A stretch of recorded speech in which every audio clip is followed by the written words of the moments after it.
everybody? This is Frogman. Welcome back to Serious Engineering.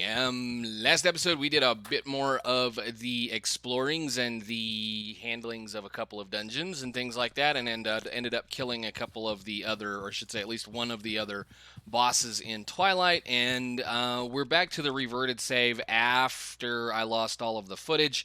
And in that save, I got the Mino Shroom taken care of and the Hydra taken care of as well. It was rather fun to do both of those two guys. The maze is one of my favorite things, and I was going to go back ahead and do it, go ahead and do it again on camera. But I think what we're going to do, since of all of that silliness, is I did a little bit of base building, cleaned up a couple of things, and I think we're probably going to start saying it's about time to put a somewhat end to this this series. I think what we're going to do is we're going to put this series on hiatus for a little while until such time as something else comes up, or if I just feel like doing a little bit more exploring.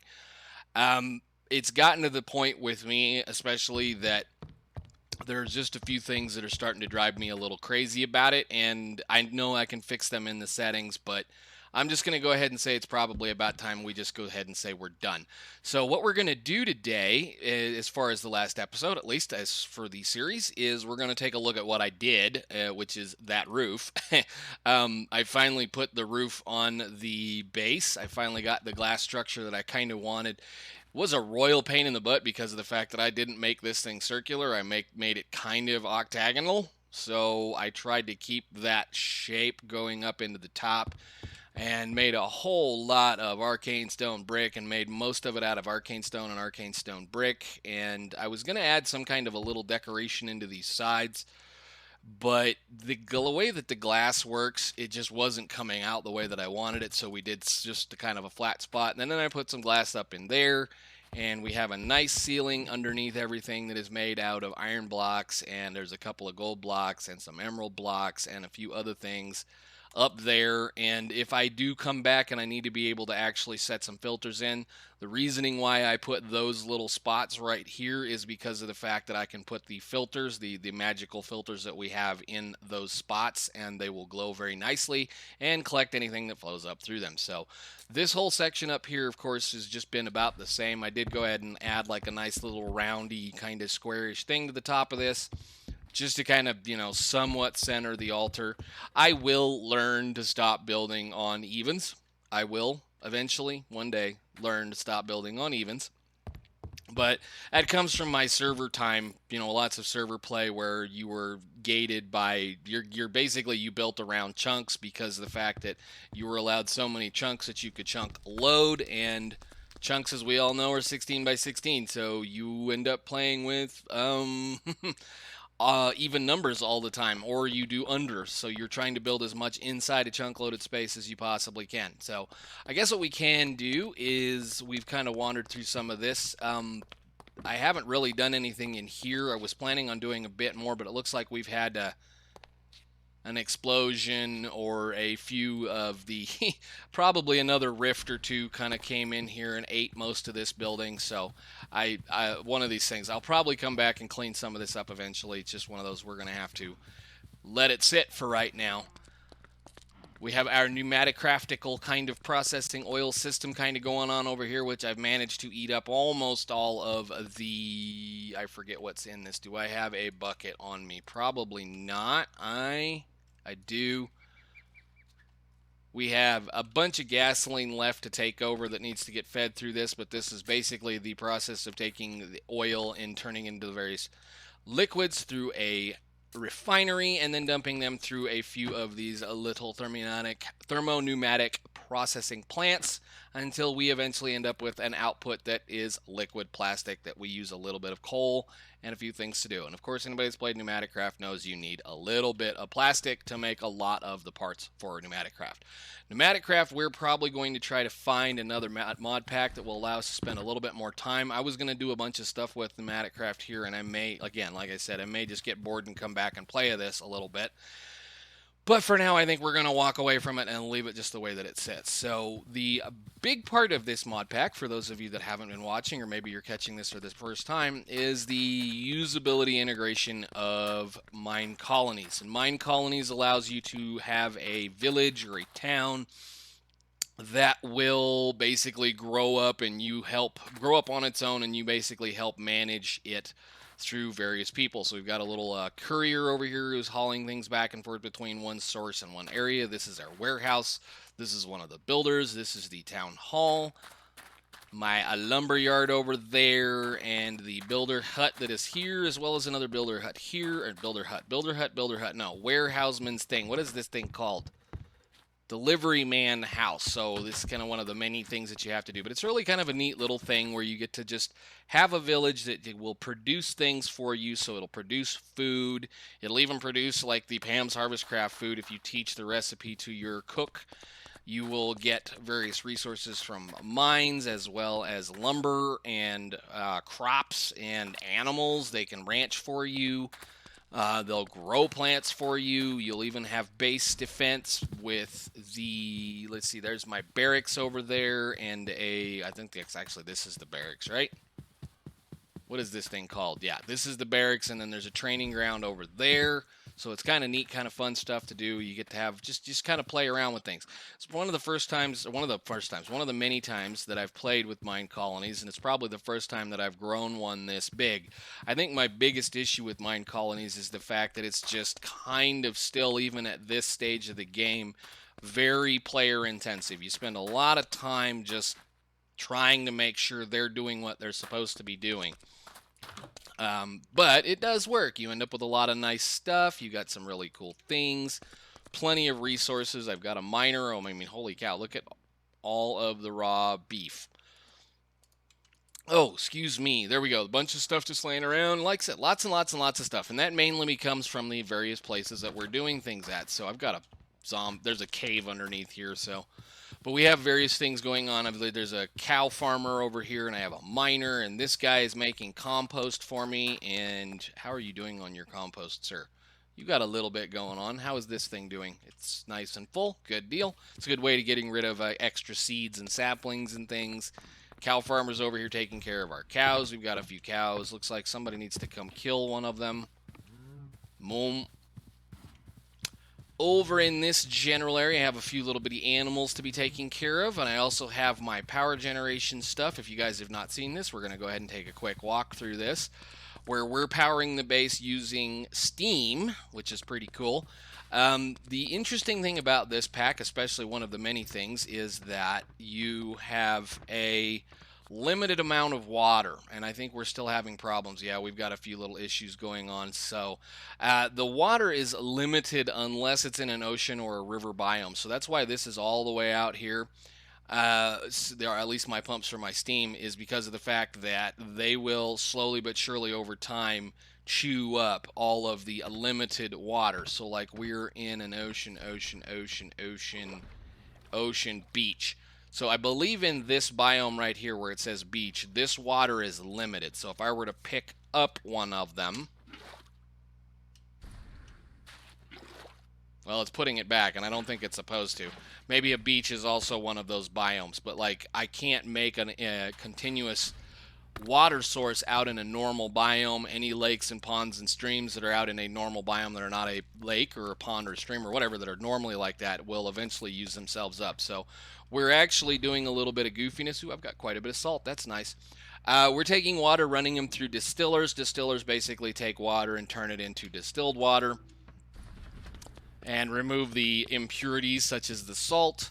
We're then taking the distilled water and pumping it over here. And excuse me while I turn the sounds down because that silly generator's loud. Into a distillation tower, solar tower, which takes the water and turns it into steam using the power of the sun. We store the steam and we put it into one of these big alternator steam turbine combinations from Immersive Tech, which is pretty cool. This thing makes a lot of power, takes a lot of steel and a lot of parts and a lot of copper and a lot of other things, but it's totally worth building. And the reason why we're really after that is because of the fact that our armor set is powered from compressed air tanks that I fill using steam. So that's one of the main reasons why I went with this, is because of this armor. And this armor is excellent. It's from Tech Guns. It's a power armor, power suit kind of thing that allows you to do quite a few things. So I guess we can turn that back up for the moment. We'll put it back over there so we can actually hear things. But yes, that's one of the biggest things is I wanted to get to the steam power armor because it's wonderful. It's about as good as you're going to get for armor in this pack, so it's definitely handy and definitely cool. And why is there holes right here? I don't know. Whatever. Uh, I think it's probably time, actually, while we're at it.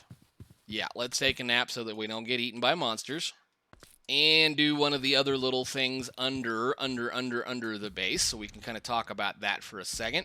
The reason why I kind of stayed here, the reason why I built this area, for one, is because of the fact that this is an entire island, pretty much. I've managed to find an island in my world, and because of the fact that it's an island, it's an interesting way to kind of protect your village or your colony. Mine colonies has raids that happen periodically throughout the time that you have the colony. And raids can come from any number of form of things. So usually if you build like say out here in the normal world in the world, and yes, this world has got natural biome generation, so you have rivers, you have flatland, you have wonderful things. I love that mod. It's going to be one of those things that I may start adding to various packs that I play from now on if they're overworld, because I love this generation. It is so cool. You have natural rivers, you have just natural general terrain. It's not like the crazy weird stuff that happens in Minecraft normally. But anyhow, back to that deal. Because of the fact we have an island here, all of the raids, pretty much, except for one little corner in this little island over there, way over there, are all ship based. They're all pirates for the most part. So because they're all pirates, I don't necessarily have to worry about protecting, or I haven't had to really worry about protecting my colony the entire time. And I've been able to actually do a little bit of exploring, because one of the things that does happen is a raid happens, and the raids end up with this world end up being way over there on an island that they have to then swim through the ocean to get over here, or on a pirate ship out here, or on a pirate ship over there, or way, way, way over in that corner, they'll spawn on the land. And that gives me a lot of time to get back from wherever I was out wandering around to try to take care of the problem. Now, there's been one time when I was in Twilight, an episode or 3 ago, that I did lose a villager. Sad as that is, I did lose a villager because I didn't get back in time, but that's just the way it is. That's why we have knights and we have defenders and things like that, so they kind of somewhat take care of the place. But it's been a lot of fun to play that mod. It's like I said, it's been a long time since I played it. So let's duck down here. We haven't been down here in a while. This is one of the reasons why I am here, or at least why I stayed here.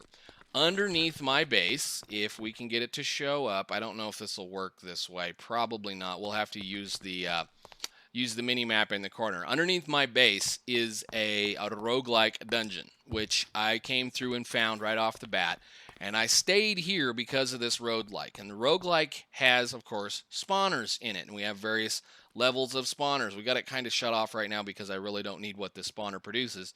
But because of the reason there was a roguelike here with lots of spawners in it, I went and found a couple of spawners that were right next to each other. This is the, I think this is not the garden level. This is the kind of ruined level underneath the wood area. And both of those two spawners have the capability of producing zombies and skeletons that have iron armor and iron tools.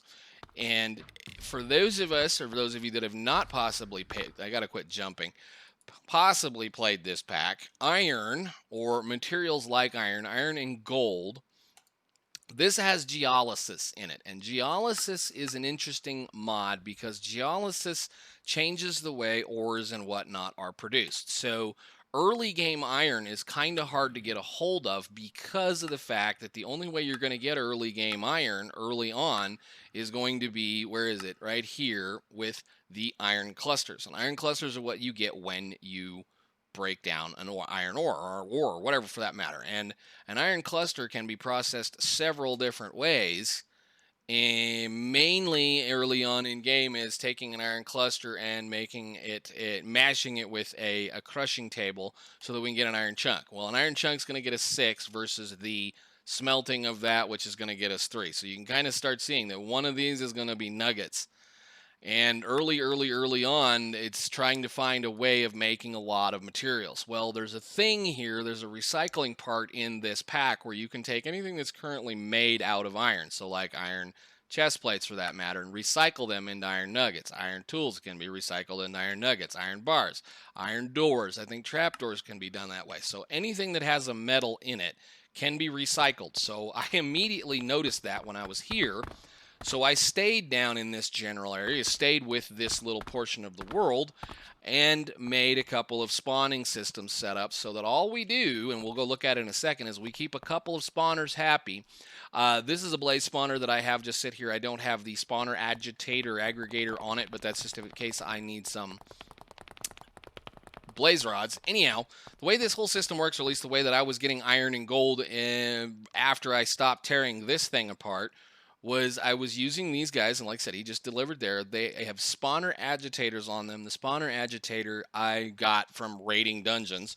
A lot of early game in this pack is spending a lot of time exploring, picking these dungeons up, nailing all of their loot chests, and getting as many things as you possibly can out of here. So a spawner agitator is from Pneumatic Craft, and basically what it does is it constantly makes that spawner spawn, regardless of where the player is. So as long as I am in the world, as long as the world is loaded up, and this chunk is loaded, this is going to be spawning. So, hello, I don't know you, goodbye, phone. Anyhow, anybody that's in this, anytime I'm anywhere in this world and this chunk is loaded, this thing is going to be spawning. So we're continuously producing iron or mobs or things like that. They're delivered into a central trough down here that then gets dumped into another trough, which comes over into this little section because of the fact that if anybody's, we have Mousie's mobs in this mod pack. This was where one of the Rot Knights were, or Rot whatever the big dude is, and I defeated him and made this the mob killing section. So they basically pop up in through that hole over there, which we should have somebody. Hello, sir. And then they get nailed by that mob masher that has all kinds of cool stuff in it as far as upgrades. And we have an ender locator, ender inhibitor, whatever that thing is right there, that basically there's another enderman spawner way over there that when I need ender pearls, I go get ender pearls, and I just stand there and, they explode. So anyhow, the system is very simple. We have a absorption hopper that picks up all the stuff from upstairs, drops it into this barrel, puts it onto that line of conveyor belts that then goes through a bunch of immersive engineering sorters or item routers that sorts all of the stuffs that I want.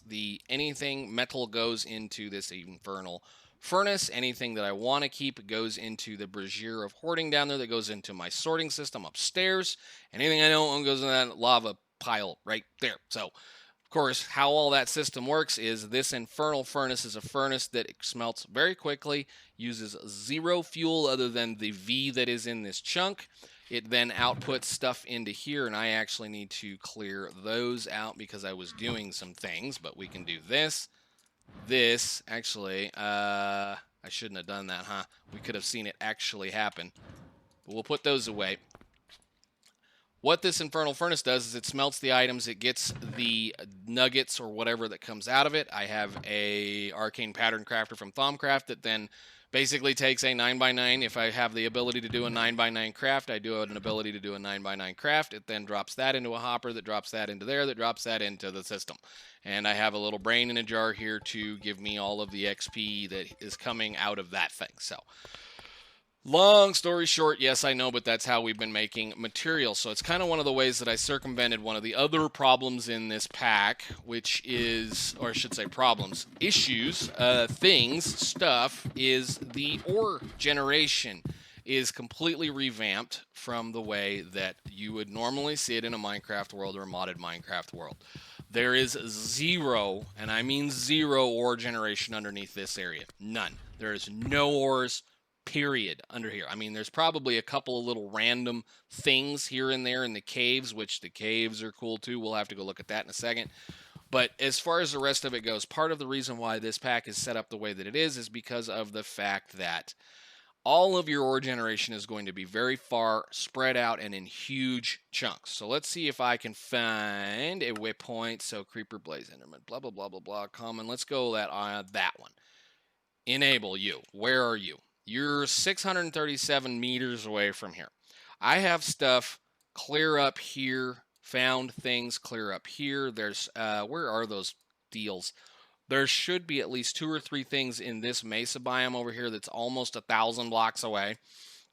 There's some more stuff down along these lines over here, but yes, your ores, all of your ores are segregated and separated by the geolysis thing, which geolysis is the mod that does it, and they're long, long, long way away. So part of the thing about this pack is that you're supposed to be using transportation of various types to bring those ores back to your base via rails or whatever. And for the most part, what I've been doing is as I've needed things, I've just been going to those various areas with fortune tools and just mining the heck out of it all and coming back. So some of the way that I've been bringing things back and forth is via Thaumcraft with the magic mirror system. And that's one of the ways it's kind of my favorite way to do things, especially since we have Arcane Archives, is that you take a magic mirror, and this one is linked to that one right there over Brazier of Hoarding, and all I do is I toss stuff in it. It goes out and into the system. So if I really, really, really, really need to go do something, I can go out and set something up and bring it back. So this was something that I worked for quite a while, tried to get to, wanted, because of the fact that it's a very handy way of just being able to go somewhere out in the world, explore, not have to bring tons and tons of, ender chests or these things, these reinforced storage crates, so that you can actually gather up the stuff. Because the other big interesting issue with this mod pack is the stack size has been limited for most things to 32. So it definitely eats up your inventory very quickly. What in the world is all of that junk doing in here? I don't know. I dumped a bunch of things around, and I'm going to have to clean everything up, but that's okay. But so yes, that's a definite thing you have to worry about as far as dealing. You can go in there dealing with the stack size limiters, because regular chests, they only hold a half a stack of each thing. They're 32 or worse. Actually, I believe like blocks of materials are 16. So even stacking things up in blocks, it's not a whole lot of way of making things. So we kind of did a few things a little bit differently than it was intended. And of course, there's also the quests that come with this pack, as well as a shop. Modern storage. This is the what is it? Project Red transportation system, which is basically like what is the other pipes? It's logistics pipes. It's kind of the same kind of a system there. They're actually really cool. They're fun. The biggest problem with Project Red is that it needs an ungodly amount of dies to make it work. So all of your little cards, all of your logic system goes through dies and glowstone. So like something like this, you're going to have to be making dies for magenta. You got to be making dies for, lime or things like that, because all of their logical cards down here require a certain amount of the stuff plus this, so you need lots of paper, lots of gold, lots of stuff. It's a very fun mod. I've used it before. I've actually enjoyed it quite a bit. It's just I was looking forward to getting to it here, but Arcane Archives, for what it is worth, does a reasonably decent job of taking care of most of your inventory. So I've had a lot of fun learning Arcane Archives, and there's some things that I really wish that they would add to Arcane Archives, like a priority system that would allow you to prioritize which chest things go into, regardless of whether there's something in it or not. Would be just absolutely beautiful. That's one of the things that it doesn't have. It does have a searchable inventory system, so it's very handy for that part. There's just some things that I really wish that they would do to it to be a little bit better. But yeah, other than that, it works pretty well. So I think I was going to do a little bit more, but for that matter, let's go upstairs. Where's my little floaty thingy upstairs? Can I get up here? Hey, it's actually working for once. Everything looks pretty good up here for the most part. I really kind of like this. I spent a good couple hours yesterday doing this roof, and I really like the details as far as how this kind of came about. There's a little bit more detail I still need to do, because I don't care for how deep and tall this little section is here. I might have to put a little bit more detail in up there, but for now I think it'll work. Let's go down the hole here. Cool. Our pneumatical craftical stuff is over here, along with the little constructioner system or the assembly system, and of course the pressure chamber is over here, along with an automated system for the pressurization of it. And something new that I did not know that existed with these is the ability for the pressure tube module systems to be actually automatable the way that you want them to. Oh, which I was amazed at. I did not know that this existed, but these advanced PCBs, if you take one of these and click it onto a tube module like, where's it at? Where are you? Come on, brain. Pressure, that thing right there. Yeah, tube module. If you click that onto the thing, if you right click it onto it, it turns it into a smart thing to where you don't have to do the stinking math that is right there to make it work. It'll just automatically output a signal once a pressure hits a specific thing. And it's something that I have been waiting for that from that mod for years and years and years and years. So we will be using a little bit more of this. Pneumaticraft is one of my favorite mods as far as silliness goes, and I will be using those eventually. So I think for right now, we're going to go walk over here. We're going to go, that's not good. Yeah, I don't feel like playing with snow. That's cool. We're going to go over here. We're going to go probably jump up on top of this builder. We're going to take a quick look-see around and I guess end the episode. I've managed to talk for 25 minutes, so that's perfectly fine. So for now, guys, this is Frogman. I am going to, like I said, we're going to put this on hiatus for a while. There's a couple other packs I want to play at this point in time that I've been watching and waiting on development to get a little bit better. So we're going to put this one on a back burner and probably maybe return to it sometime later on next year if it gets any more updates or something cool like that. But for now, thank you guys so much for watching the series. I've had a lot of fun just screwing around, doing silly stuff, and playing with mine colonies and doing things the way I usually do. So I will see you guys probably next week with a new mod pack. So thank you guys again. I will see you all later. Bye.